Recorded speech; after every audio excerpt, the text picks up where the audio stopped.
ரத்த அழுத்தம் மற்றும் சர்க்கரை நோய் கட்டுப்பட ஆவாரம்பூ 50 கிராம், தாமரைப்பூ 50 கிராம், ரோஜாப்பூ 50 கிராம், செம்பருத்திப்பூ 50 கிராம், சுக்கு 10 கிராம், மிளகு 10 கிராம், திப்பிலி 10 கிராம், ஏலக்காய் 10 கிராம் ஆகியவற்றை எடுத்து நன்கு காய வைத்து ஒன்றிரண்டாய் பொடித்து வைத்து கொள்ளவும்.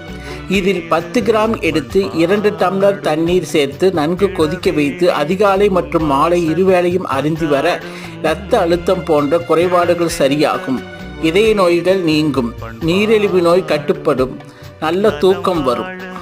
என்னாடும் என் வாழ்த்துக்கள், தமிழ் கூறும் பல்லாண்டு என் வார்த்தைகள்.